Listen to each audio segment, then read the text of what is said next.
Depression quest. You are a mid-20s human being. You have a significant other named Alex. Okay.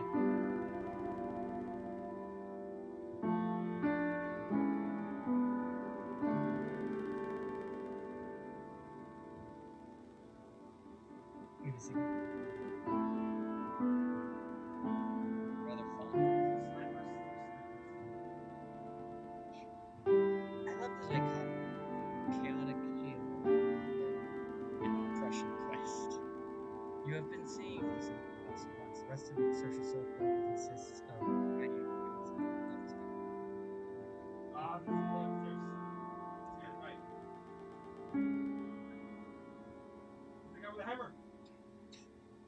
Some of you have gone into your day job, which is a little boring, but it pays rent. You'll likely be doing more good with your parents. You're still in the process of playing a game called Depression Quest. No, if you want to keep high energy, keep high energy, because the dichotomy of the two is actually rather hilarious.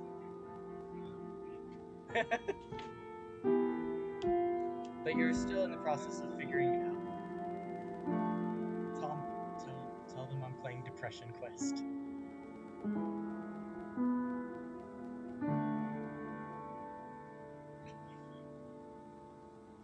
But you're still in the process of figuring out what that means and how to go about it.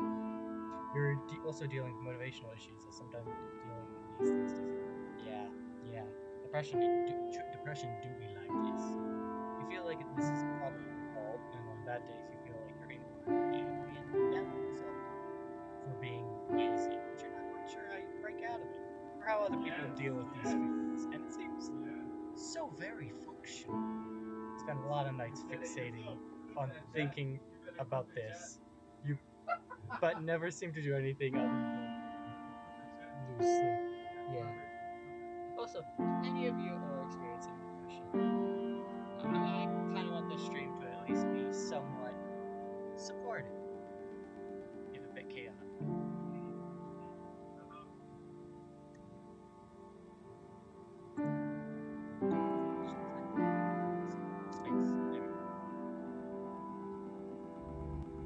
It's unnecessarily seasonal staying spent past week or so, you found your job motivation flagging. You've been in college all day, simply going through the motions without even realizing what you're doing. Yep. And yet, time seems to be moving at half the speed. So you're checked out. When your boss approaches you to tell you that it's dead and you can go home early, it barely registers. As you walk home, the streets hiss from the recent rainfall. You know that your significant other will be in classes until late, a couple hours at the least. You briefly consider this serendipitous solitude to catch up on that project. After rectifying more, you end up thoroughly in perhaps you only consider you close to launching into a drunken, tired, meaningless, and menial job in your own existence, having never really seen sunlight suggesting you're spending your energy on something you actually care about might help you better shift with the 9 to 5. Although embarrassing you let you calm down, it's all fine living when you convince yourself from a car ride. For once, you managed to keep it, though your level of motivation. They're starting to. I still don't know what the project is. As soon as you think about work awaits you at home and how you feel panic creeping in from the back of your brain and all you can think is how far behind you are. The amount of work seems nothing less than insurmountable. By the time you arrive at home, change out your uncomfortable work clothes. The stress is weighing down on you. You're like a heavy, wet wool blanket. Your computer seems to be staring down at you from your desk. You want to sit down and work, but the mere thought of trying to work sends your stress levels flying. More than anything, you feel exhausted and desire to simply hide in bed. You're depressed. Interaction is exhausting. You're becoming more and more withdrawn. You're not currently seeing a therapist. Not taking.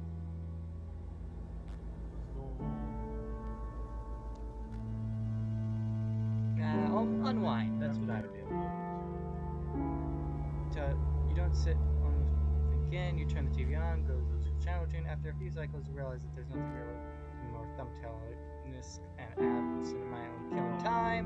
You check the clock. The 20 minutes have already passed since you sat down. As your self-imposed time limit follows your, you become more and more anxious. You stand up, walk to the fridge. I'll just make a sandwich and get to work after this. Can't be productive on your empty stomach. You eat, start pacing around your apartment, head past your bedroom, stop in the doorway. If you're able to cross the threshold. It's early. As long as I can look at work now, I'll find it. Flip through the channels, CSI, Jeopardy. Let's go. As the second hour draws near, sure enough, you find yourself anxious and jittery. You beat the fridge, in case you pass routine a few more times. You look down the clock and realize several hours have passed. You've managed to get no work done. You fall into bed, acutely aware that you have work in the morning and an opportunity to catch up on your own creative endeavors. This was squandered. You feel so distinguished. When Alex calls you on her way home from class, you simply say you had a really rough day at work and you're trying to rest up before you shift tomorrow. She says she understands and wishes you a good night, but you can't help but notice that she sounds just slightly disappointed. Ironically, stress of potentially upset partner compounds with the stress of not having gotten anything done. Yeah. I know. On Friday afternoon, calls you on her classes. It's gonna be a really awesome birthday party tonight at her apartment. One of her friends is starring. Find out with this roommate a few times, and you get along with them, but you aren't particularly close. You don't have work in the morning and nothing else to do tonight. You're kind of run down, but you have been fatigued most of the time, really. You mentioned that you're feeling ill because you're not sure how to explain those things to someone else, and second son, but you hear your partner's face fall. She tries to convince you anyway. You haven't seen her this week. She sounds pretty insistent that you come over. What do you do?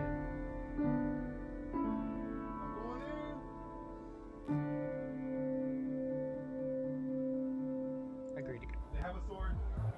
Not really feeling social. You know it's important to Alex, and you really like to see her. Seeing her does make you feel better sometimes. It helps in the case tonight. Even if it does mean dealing with the usual social anxiety. Time rolls around, open night bag, a short walk, and then you go on the porch.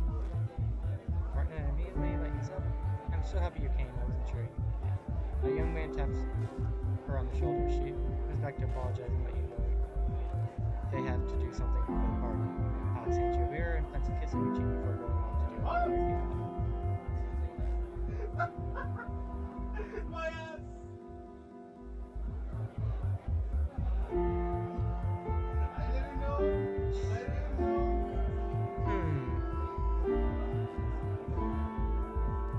Oh, yes. You sip the beer and wait for Alex leaves. You're not quite sure yourself. Standing in the middle of the room leaves you feel exposed. Clear spawn back wall, leading against it for some reason. You feel more secure. Sure to do. 20 some tedious seconds. A few minutes later, they come back. You spend the rest of the night with Alex. You introduce to people. At the end of the night, you're falling asleep with your girlfriend in the crook of your arm. She thanks you for coming. Half drunk, she confides in you that she thought you were a flake out, and this was a pleasant surprise that you made to come out. She says it lovingly, but you're not sure how to feel about that statement. It's a little after noon on a muggy Saturday. Your mother has come over for a surprise visit, claiming loudly that she doesn't see you enough, so she decided to invite herself over. As you converse, you get distinct impressions that you're being inspected. What's going on with you? Taken aback, moves left her fielder. She repeats the question. She gestures to the dirty dishes, piled in the sink. Yes, I do that. In fact, you haven't called or visited in a while. Re-enticed to only seem to spur her more. She presses, asking if you're having problems with work or Alex, or beginning to feel increasingly battered by her sudden well-meaning but overwhelming position. Under her questions, you become increasingly uncomfortable. You want to be able to explain how you're feeling, but the truth is, you're not sure. Just nothing horrific has happened. You're just here and drained. She has approached about negative emotions in the past. She is the kind of person who holds opinion. The solution to any problem is to simply try harder and maintain a positive attitude. A stance that has reared its head in past conversations when you begin to explore the subject with her. She's unlikely to be understanding, and you feel energy drained out when you think,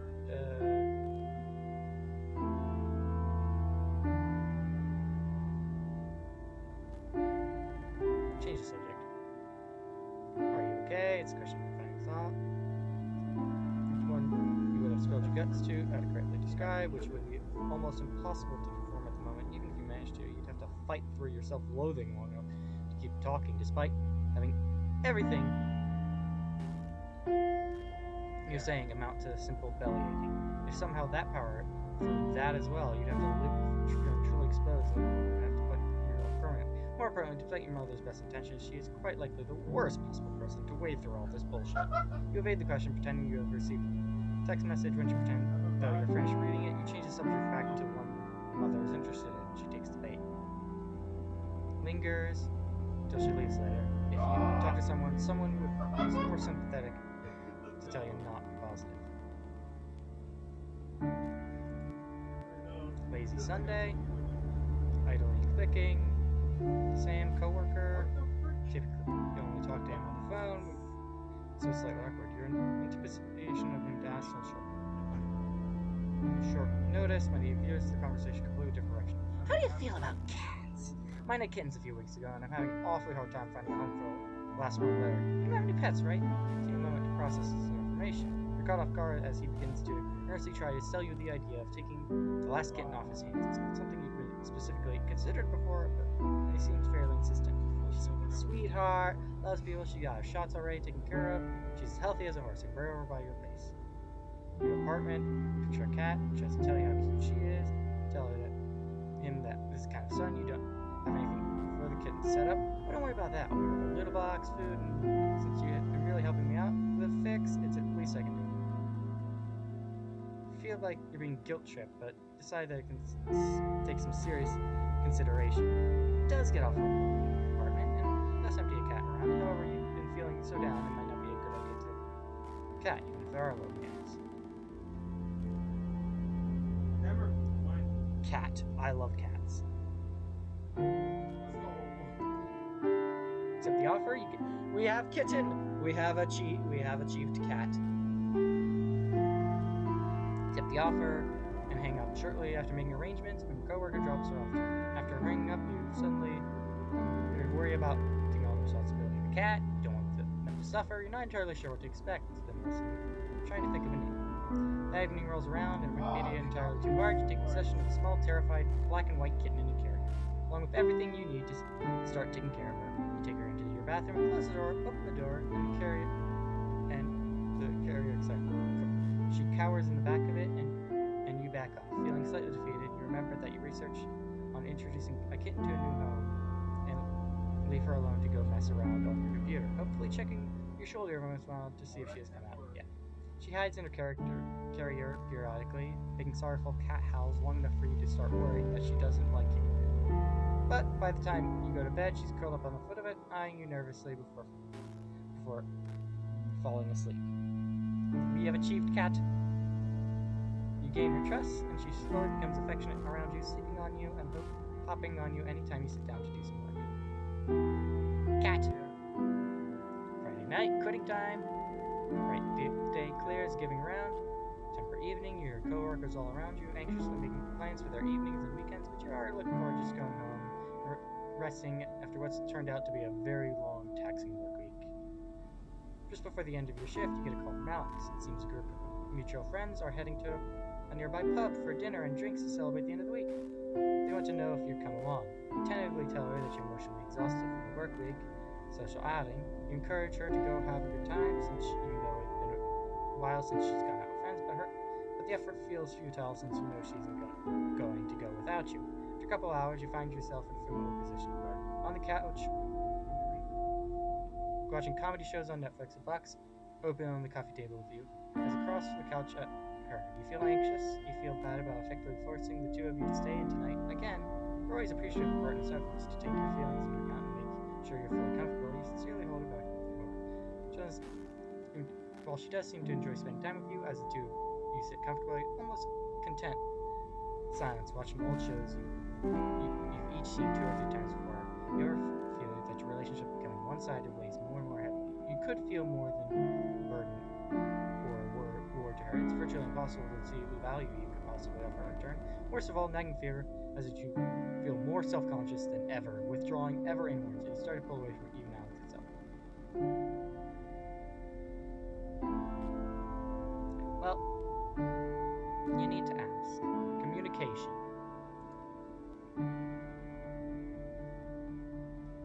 Expression on her face, wearing the boredom of bare talents. You wonder if she's thinking about all the fun she could be having.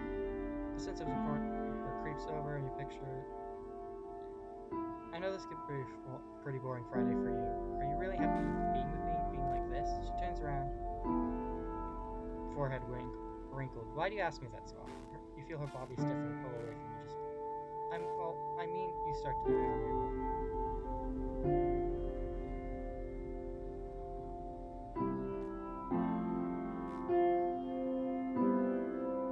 Now, me, I'd say I want to make sure I'm right for you, but that's not an option at this time because I don't have the.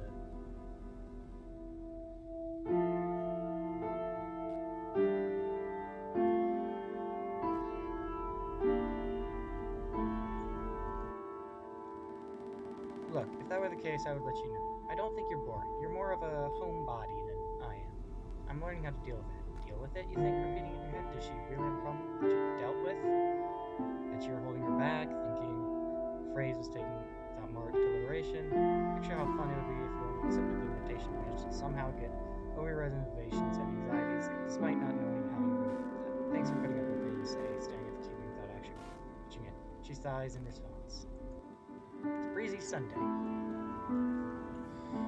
You've allowed Amanda, an old friend from school that is in town for the weekend, to talk you into leaving your house for coffee and catch up. You meet her in a small cafe and talk about how you've been up to since you last seen her.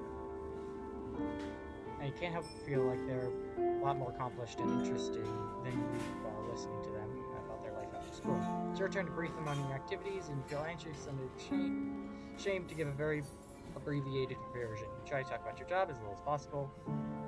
You feel incredibly boring while you describe it, despite her expressing sincere interest in you and your life. Amanda has known you long enough to read your moods and tone of voice. She leans in to ask a question, gently touching your hand, a look of genuine concern on her face. What's wrong?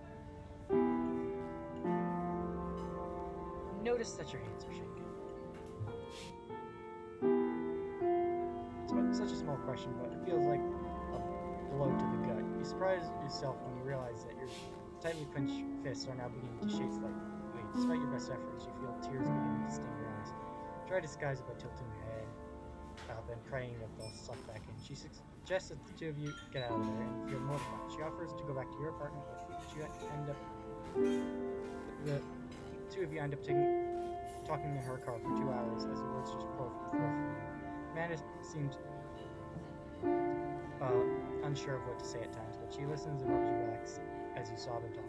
She asks if you've gone to a doctor about this, and you admit you haven't. She mentions that her mother is seeing a good therapist and offers to hear about it. Not thrilled about the idea of a therapist, and even less thrilled that Amanda might be telling someone about your problems, but she persists and tells you that she'll email the doctor's contract information later in the week.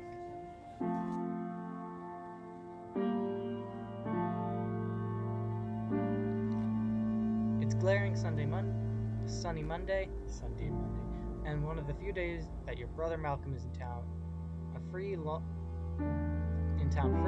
enough for you to actually see each other. You have a dental appointment that day, but you make plans for him to pick you up afterwards.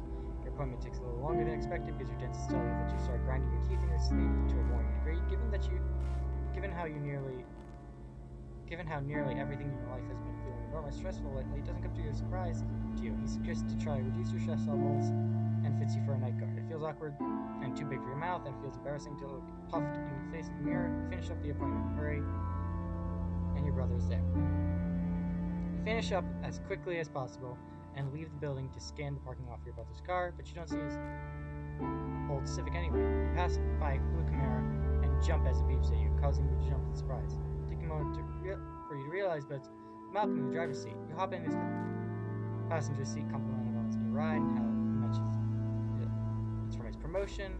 They're telling you how much more money he's making. His career is really taking off, and how he's starting to look at houses with his wife soon. You clutch the bag containing your night guard, feel yourself clench your teeth as you think of your crummy apartment and how long you've been able to take a day off of work without having to worry about ends meet. He's only 2 years older than you, but it feels like he's eons ahead of you in every other aspect of your life. How'd your appointment hold? Did you get drilled full of holes or something?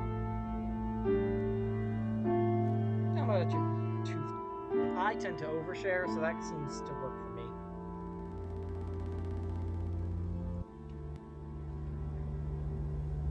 Been stressed out, kiddo? Deciding not to really go into it, you tell him that you don't think that's the cause, it's probably just some random thing. He doesn't pry further. Instead, he begins reminiscing about you. The time you chipped your tooth because he accidentally knocked you over. You go out for dinner and catch up on things, but you feel somewhat distracted by the gnawing anxiety in the back of your mind. Enjoy your brother's company. He drops you off.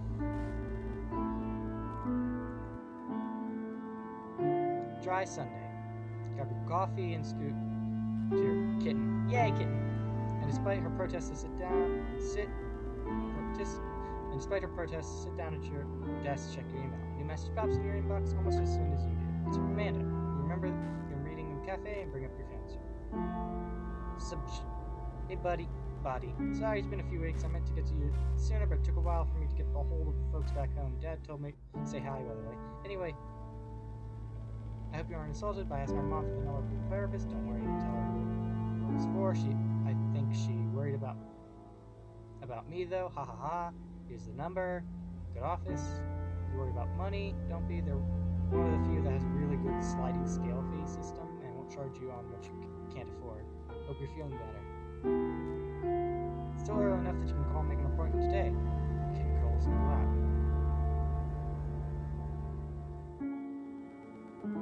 Sleep on it and see how you feel. You're not keen on the idea, but you don't want to disappoint Amanda. Thought picking up the phone is overwhelming. Sure, you've had a hard time lately, but do you really need therapy? I feel like a zombie. Well, what if you go therapist looks at you? Well, Alex, if that's trying to think about all the things that once made you feel like a big deal, you decide to take your time to think about it. The rest of the day passes quickly, and that night you have a hard time sleeping because your brain is too busy thinking about all these things and imagining all ways it could go horribly wrong. Next morning, check your email again. Glory. Kitten. Amanda's email is still there waiting for you. You are no more decided than you were yesterday.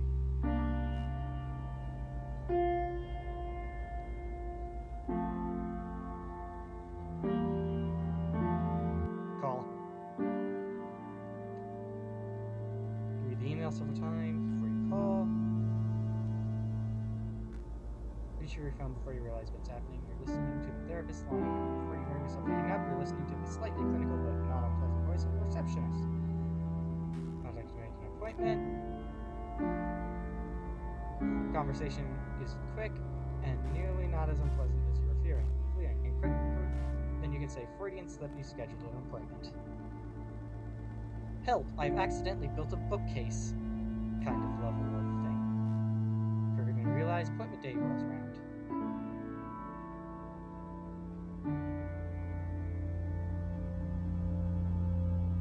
Not sure what to expect. For a session, tall woman in her mid-40s, with a disarming demeanor and patient eyes, with the start of the slightest smile lines, just makes you feel comfortable and fairly easily, which is a pleasant surprise after all your anxiety about the appointment.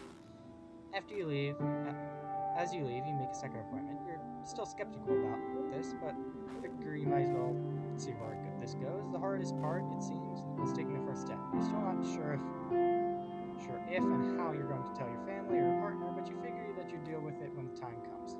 Either way, you feel relieved and manage to see this through instead of being paralyzed with worry over it. Even if it comes of it, you did something you said you would instead of flaking out or running away. You're emotionally exhausted, get home, collapse into bed. You sleep better that night than you have in a week, and you're not sure if it's because you're so tired when you got home or if it's because of the therapist. It's Wednesday. It's Wednesday, my dudes. Lately, you've been developing a nasty habit of waking up 10 to 20 minutes before your alarm rings, and unfortunately, today's no exception. You lay in bed, each minute taking closer and closer to wake-up time, passing on the swelling wave of ever-encroaching dread. Sooner than you would like, your alarm blares with caustic inevitability. Frankly, pound the snooze button and retreat under your blankets as if the warmth of the comfortable can shield you from the passage of time. Time cannot affect me! These blankets have Sherpa lining! You almost always have difficulty rising from bed, but today the symptom test seems nothing short of Herculean. After several snooze cycles, you decide that you can't just deal with work today. You're incapable of rousing yourself from bed, let alone going to work and having to force yourself through a workday. Not to mention you've snoozed so many times that it would be impossible to make it on time. What do you do? The sick thing is too much effort. Head to work. And then you just fake out if you have to. Your body is your fighting. You somehow manage to drag yourself out of bed and make it work. Surprisingly, you only end up being 5 minutes late. No one really seems to notice or care. Though you woke up, simple act of being physically present at your job seems like an impossibility. You're surprised by your own ability to push through the day, whether far from enjoying or really coping with dullness. Job, you seem to have slipped into a trance-like state of automation. Eventually, the end of the day rolls around, and you head home. Utterly exhausted, but at the same time proud of yourself for having stuck it out.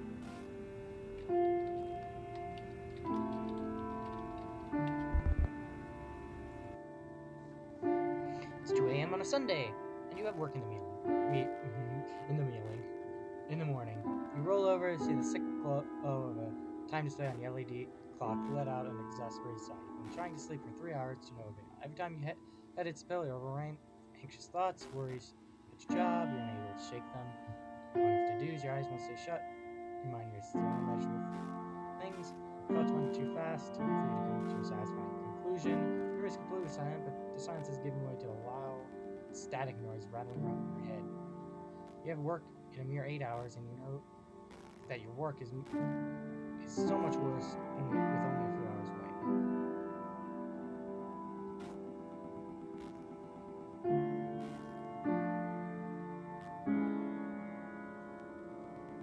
Force yourself to sleep. Go to bed. I shouldn't be that hard. Snap out of it.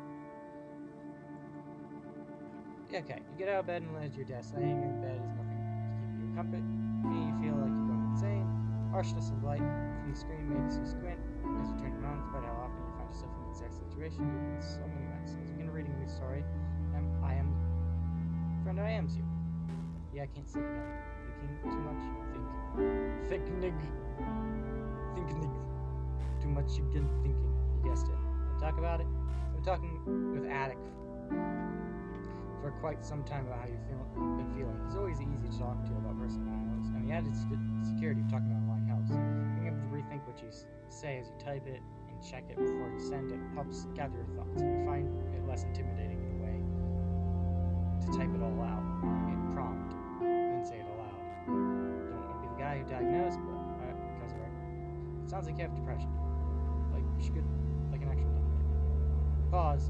Are you really that transparent, or that you've gotten used to talking about your feelings at this point that your insomnia makes you paranoid that you shake it off? We can at least do some research and see if there's a good doctor in here. Not like you're going back to sleep anytime. Might as well do something while you're awake.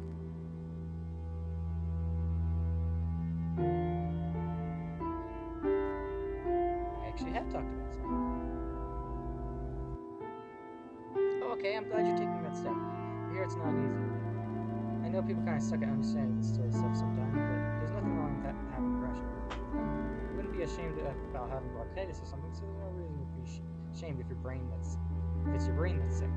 Spend a few minutes talking about your therapy and how your feelings about it. He's incredibly supportive, and you feel happy finding yourself a confidant that understands your illness and willing to lend you when you're having nights like this. A little while later, you fell back in bed, kitten in tow, and find it easier to drift off to sleep. Even in therapy, you know that you're gonna have nights like this sometimes. It's good to know you have a friend like that. Chilly Thursday, just gotten off of work. It feels like one of the longest days in recent memory, even though nothing exceptional happened. Tons of minor things kept going wrong. The coworker tried patience throughout the day, considered leaving work early, but the last thing you want to do was your feelings of lost on top of everything else. You're lost in the thought on the commute home, and you feel the frustration of both your life. Annoyances as you walk by, but then remember that these feelings are once identified as a negative feedback loop with your therapist. These pent-up feelings are dying down and are eating at you. You open your front door and stare at your apartment. You normally feel exhaustion overcomes you, but you feel like your energy levels are low enough that you'll likely settle into a single activity.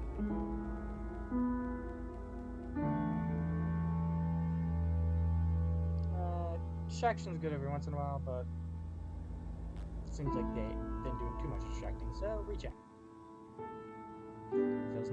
you trade for an actual copy.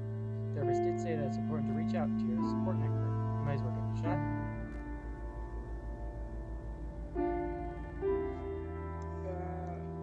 Girlfriend or family?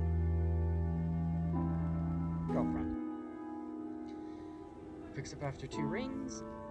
You ask if she has time to talk. She tells you that she is just hanging out in her PJs and is actually somewhat bored for once being caught up on her coursework. You try to figure out where to start about how you're feeling.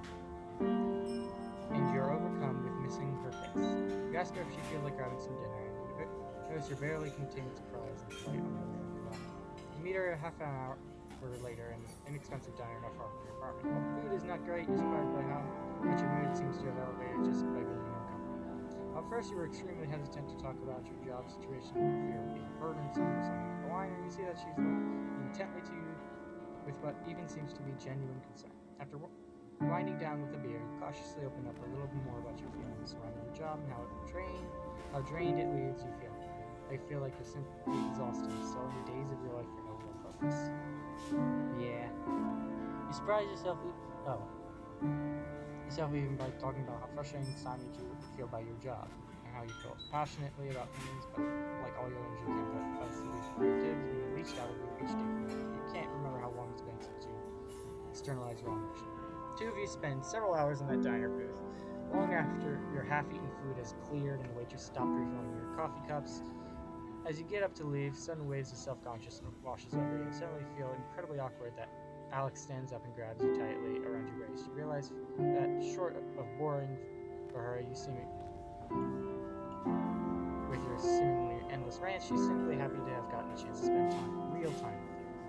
It's been, by all accounts, incredibly too long since you've allowed yourself to open up to them like this, and it's almost a palpable feeling of closeness you allow yourself to hold on to as you go to bed that night.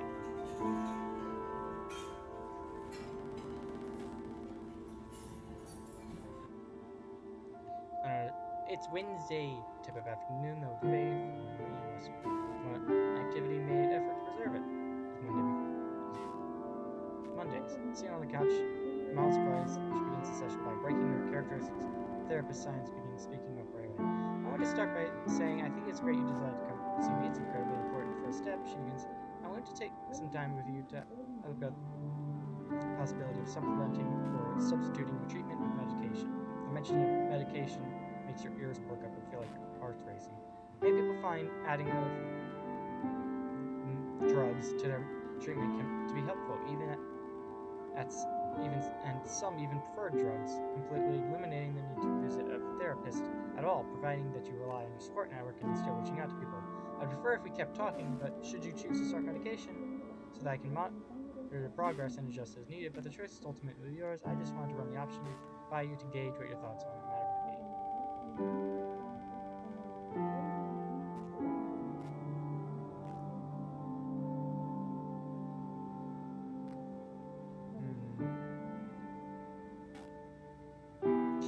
Yeah, don't just walk out.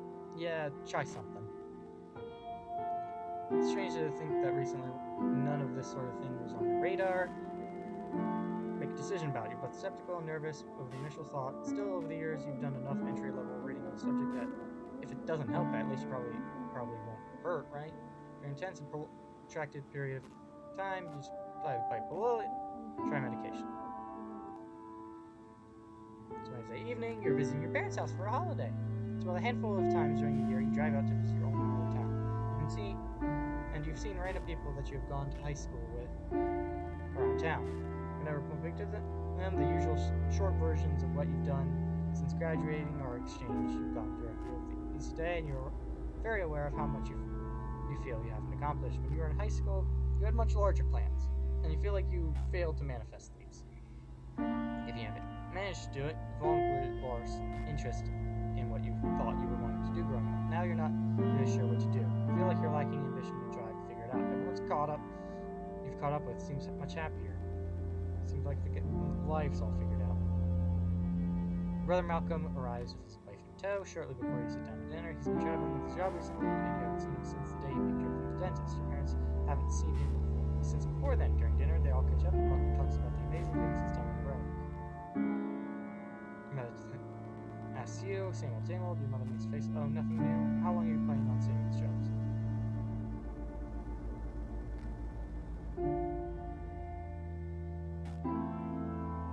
I have no idea what I'm doing. Actually, I'm not sure what I want to do. Mom puts the fork. So, what are you planning on living the way the rest of your life? How could you afford a house on that paycheck? What about kids? Your father interrupts, politely placing a hand over your mother's. It's okay, though. Let the kids be what they are. There's nothing wrong with not knowing what you want in your 20s. I didn't get into construction until I was nearly 40. Mom looks across the table on the side with her husband's reasoning. I don't think it's normal for someone at that age not to have a path. You need to think long and hard about yourself, or you never make anything of yourself. Mom, come on. Motion, we exhaust you on here, and you want to tell her that you've been thinking hard, not feeling what bothers you, so you couldn't even bother her. Something seems like you're lost in the woods, you dropped dead in your apartment, no one knows. You make her understand that you feel like an alien, there's nothing in this world that feel like a place where she could find worlds, so she would understand. You look down on your kills and drive home feeling like a total outsider. Instead, you get very quiet for the rest of your meal while your mind goes numb and everything else feels exhausted. It's a rainy night. You're hurrying through the rain to Alex's apartment at her behest. Through your pace quick, the rain is steadily circling the edges of bank legs, traverse town. You could spend the afternoon unwind. Alex called and interrupted one of your try to make progress, get frustrated at not making progress, have a hard time making progress due to frustration loops.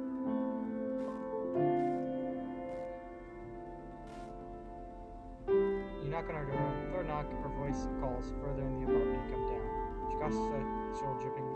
You notice that the lights are turned down very low in the apartment. You squint to navigate it as you clutch your jangling belt, but you end up hitting your shin on the side table, mumbling a profanity. You barely make out Alex emerging from the hallway, clad in what appears to be a robe with a bearskin legs underneath. Why don't you come in and warm up? She asked Esme in her cheesy, sexy voice. After a bit of silence, she states more naturally, my roommates are out of town this weekend, so I thought it'd be nice to have a little fun while they're away. Appreciate our affection, but you're wrapped up in your negative feelings to be like, what do you do?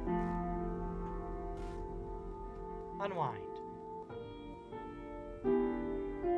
Lit notices a few candles scattered around the apartment. It occurs to you that she has tried to make this night special for you, even if you have a tight knot of into social frustration in your stomach, seeing as much you care about me. You look amazing. Let's drink together. You suggest hoping this will give you the push you need to get into the mood. You go into the kitchen, pour 2 of the drinks, trying to focus on letting go of your bad mood. You sit down on the couch, and she goes up to you instantly.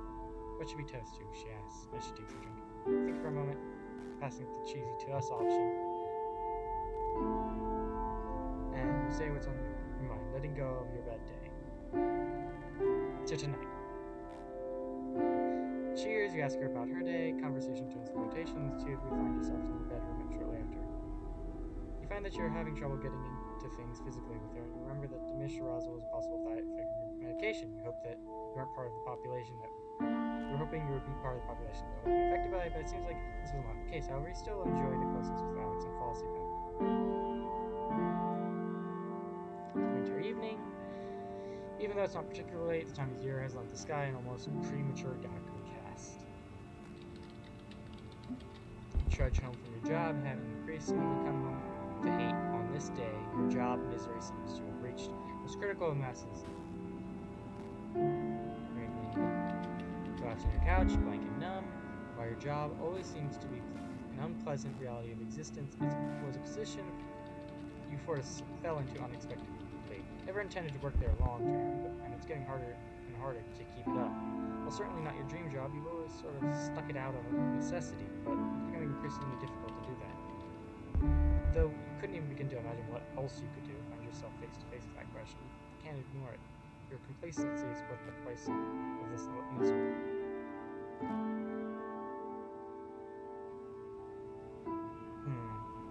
Do something. Can't polish off the resume. Sit down at the computer, blow off some steam, but you're surprised to find your thoughts drifting to the long-term neglected project. You talk to yourself into opening it up, even for the first time in what must be weeks. Or whatever, your anger that you've been feeling towards your day job seems to have converted to pure passion. You seem to be overflowing with ideas today. It's as if you got built up of ideas that just haven't gotten out, and now you're in the zone. Where you don't get an unnatural amount of work done, you do work for a solid couple hours, and it really feels great. What's more, you share some of the stuff across your social media networks, and you see quite a bit of positive feedback, which makes you feel great.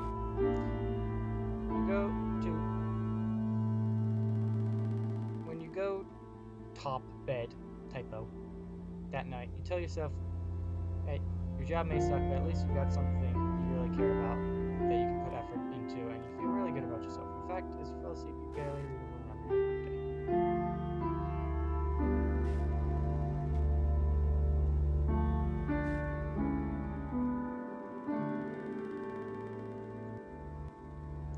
Loop, past 8 p.m.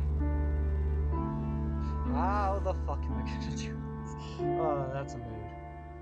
You're at your computer, frustration levels peak, rubbing your eyes. You're working on this project from your job that has stretched you to wit ends, trying to make the looming deadline.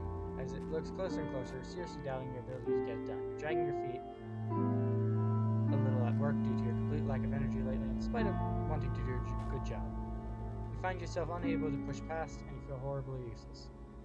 You slide your hands to your face, and a screen bleeps at you. Hey, are you there? I really need to talk to someone about something. You feel like you're getting nowhere with the current task, and you possibly will use a break. However, you know that history of getting distracted and losing motivation picks something back up afterwards. Hey, he was there for me, I'm there for him.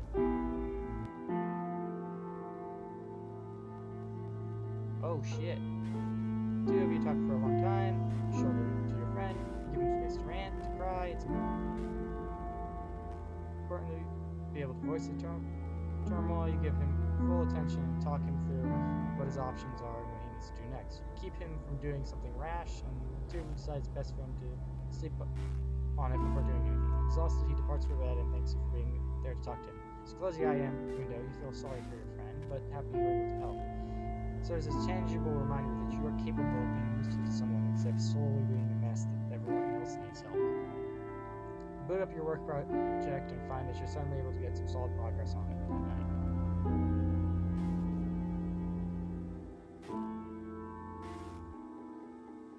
Sunday afternoon, deep in thought and therapy. However, you notice that this time you're not in the same negative feedback loops you usually get trapped in.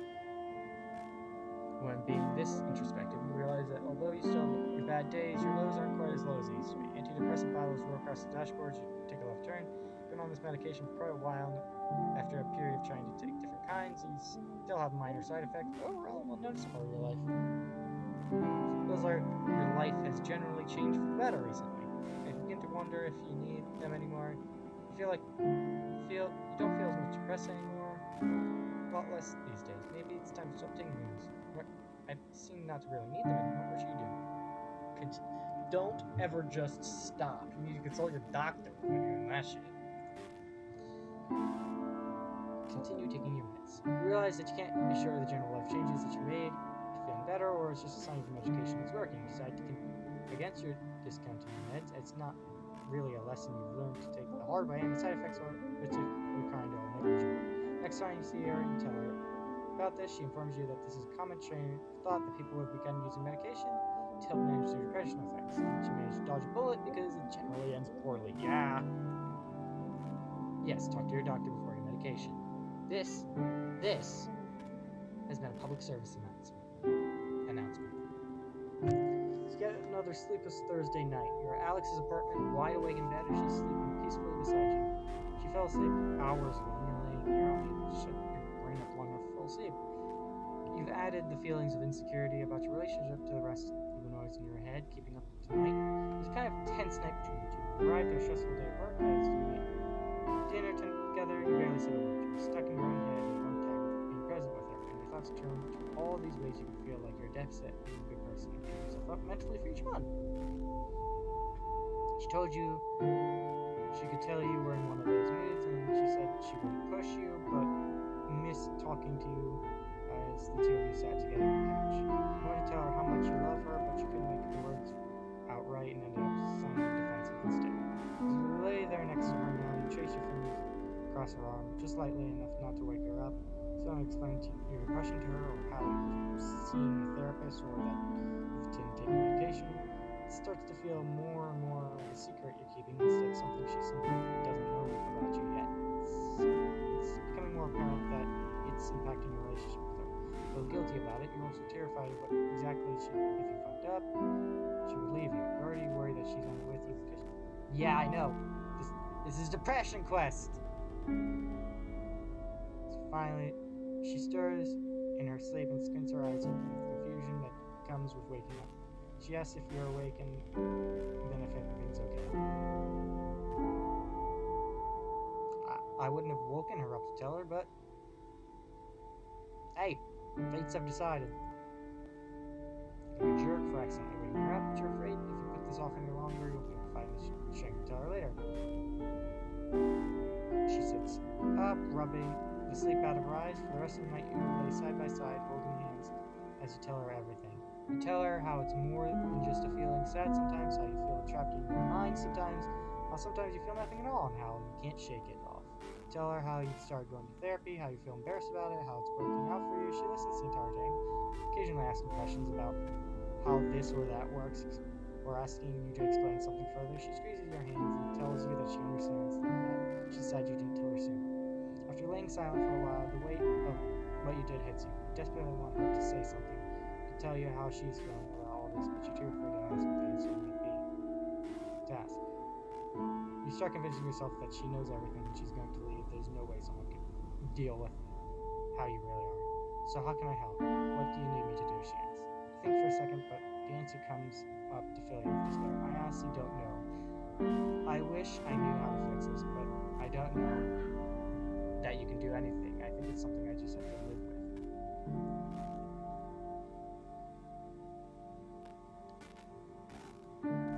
She looks at you with her sad eyes before kissing you for it. Then I'll live with you. I don't know how you possibly love me. She rolls over and wraps her arms around you, like settling her head on top of yours. You don't need to. Just know that I do. Aww.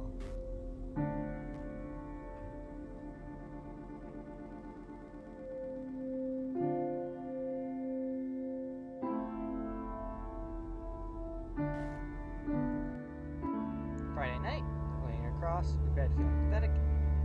As you were leaving work tonight, a group of coworkers asked you to join local drinks, feeling antisocial and put on the spot. You declined, but you have a habit of doing it.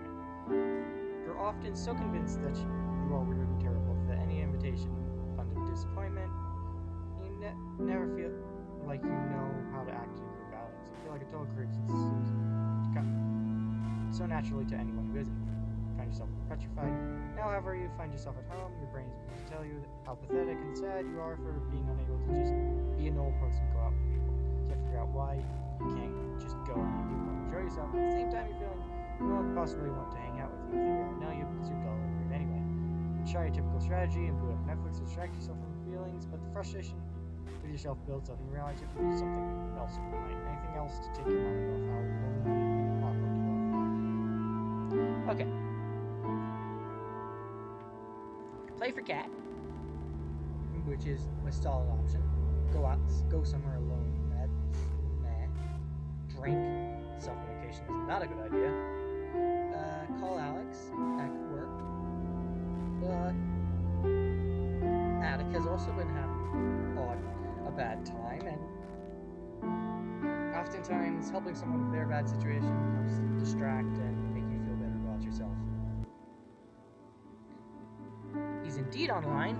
The two of you catch up briefly before start passing links to news stories and weird YouTube videos back and forth. Eventually, he asks you if you play some multiplayer game with him. You start the download reason, realizing you haven't eaten yet. You tell him to go back.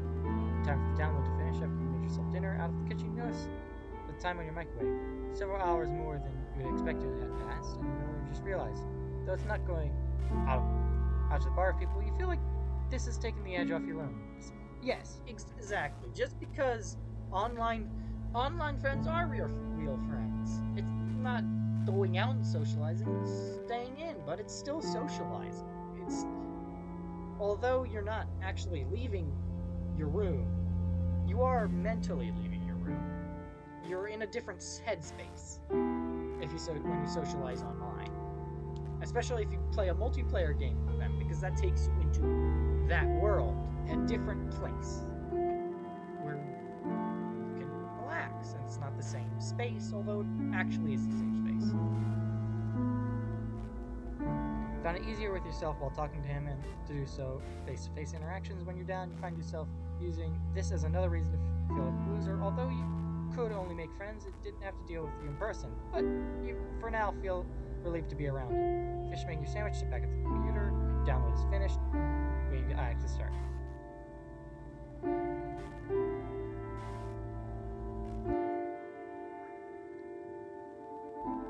It's a cold Saturday afternoon. You've just arrived at Alex's apartment, and you're happy to finally see her after a week absence due to your schedules not lining up due to work and school. You hug her in the doorway, but she breaks away sooner than normal and sits down on the couch as you take off your sneakers and lay them in the usual place. There's something I was hoping we could talk about, actually, she says. You instantly worry. You were blindsided by a breakup conversation due to the sudden shift in tone. You worry that you're being blindsided by a breakup conversation, but she quickly smiles and puts you at ease when she sees all the color leave from your face. It's not bad, I promise. With that, she leads you over to the couch and sits you on the other end of it. Sure, so I hope this doesn't freak you out, and if you feel like things are going too fast, just tell me. She talks faster than usual and fidgets. We seem to have a lot of weeks like this, and they really suck. I was thinking I'd ask, since things are so strong with us, what are your thoughts on maybe moving in together? It takes a few seconds to sink in, and leaves you a bit shocked when it does, but you were worried she wanted to spend less time with you, not more. Do you want to, you ask? Well, yeah, I mean, we have to sort out logistics and everything, but those are things we can take care of. Start to walk through the steps of imagining the two of you living together. You love the thought of it, being able to picture waking up next to her every day and seeing her so often. However, the more you picture it, the more few concerns become apparent. There are things she's insulated from, like the days you don't feel like you can even get out of bed, the nights where your medication keeps you from being asleep at all those moments you're stuck staring at the wall, completely out of energy, feeling nothing. How would she handle that? How would she want to get away? So, what do you think?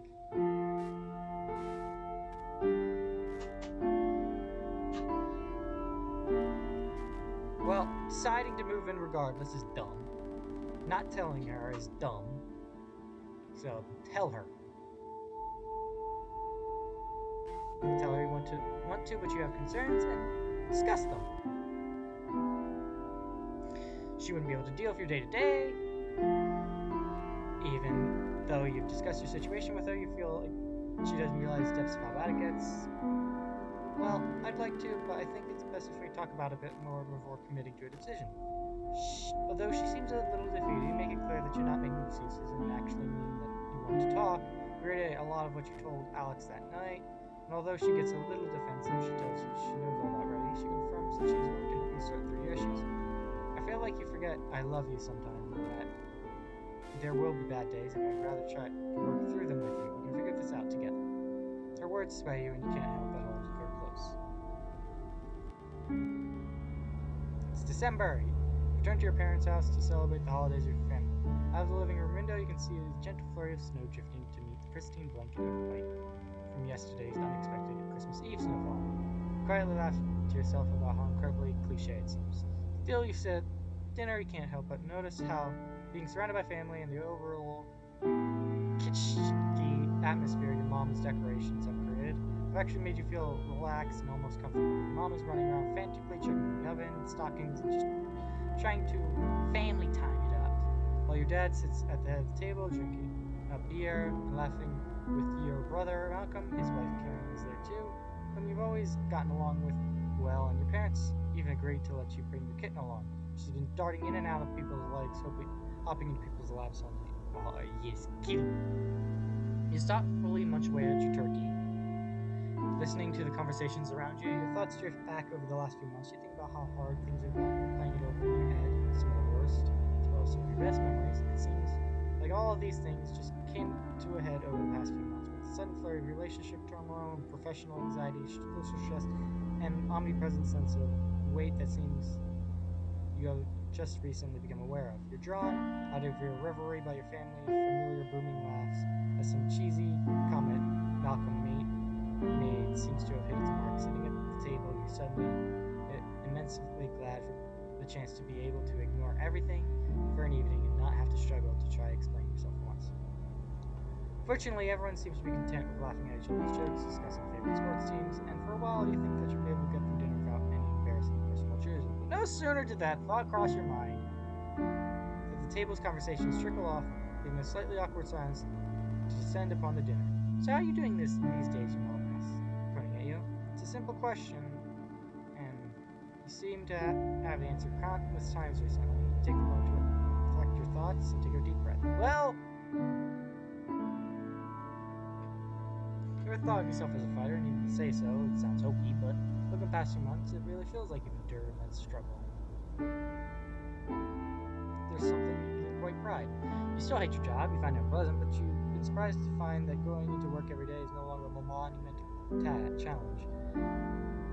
You started adopting some clever techniques, like taking short 2-minute breaks every hour to break up the monotony, and you now view your job as just short hours of your day, and your compartmentalized technique your doctor told you about, you found actually works quite well. Yep, this job isn't what you want to do for the rest of your life, and you start actively looking for other positions, and attending a few preliminary interviews, you start making an effort for friends more. While social scenes may be very uncomfortable sometimes, you're more and more able to let yourself just enjoy the company of your friends. In fact, your relationship with many of them seems to increase over the past little while. You still definitely have the days where you flake out or don't feel like hanging out. For the most part, your friends are understanding and appreciate your communication. By far, the biggest change you've noticed is your relationship. You were terrified of talking to her about everything at first, but you look back at it and feel like it only strengthened your relationship. She was always supportive of you emotionally, but lately the two of you have been even more in sync. It's really starting to feel like you're building a life together. It seems like the two of you have been making a concentrated effort to sync up your schedules and have been spending more and more of your downtime with each other. Pretty soon you think moving in together may be a very real possibility. The doctor commented on how well you seem to be doing, whether the result of the therapy, the medication, or both. We can't help but agree. With all that seems to improve recently, it seems sometimes difficult for you to think about the fact that you still have bad days, and sometimes even really bad days. They serve as stark reminders of the fact that this will be something you'll likely have to deal with for the rest of your life. Depression is a battle, and even though we're certainly ahead of the fight, you know the battle isn't ever going to be over. Sometimes even Alex can tell when things are going rough, despite your best efforts to the contrary. While your depression can never be cured, you have a strong support network in your friends, and even Malcolm, armed with a newfound confidence in your friends and family, except that the road may be rocky, and at the very least not solitary. You meet your mom's gaze and muster a smile. I'm good, Mom, you tell her. She says nothing, but you can feel her smile from across the room. Hey, epilogue! Really thank you for taking the time to play Depression Quest. We realize it may not be the most enjoyable game you ever played, or the easiest. We sincerely appreciate your involvement. Like Depression Quest itself, Depression Quest doesn't have an end really. There is no neat resolution to depression, and it was important to us that Depression Quest's own resolution reflected that. Instead of a tidy ending, we just wanted to provide a series of outlooks to take moving forward. After all, that's all we can really do with depression. We'll just keep moving forward. At the end of the day, it's our outlook and support from people just like you that makes the world a difference. Thanks again.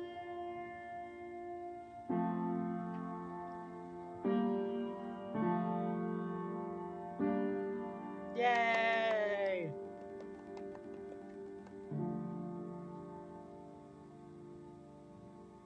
That was not a bad thing. I don't know why it had mixed reviews. I guess it's just not what people are expecting. Thank you for coming along with me on this little journey.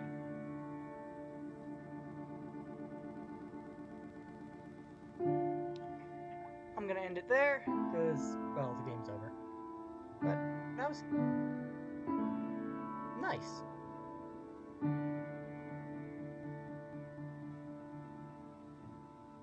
There's always hope.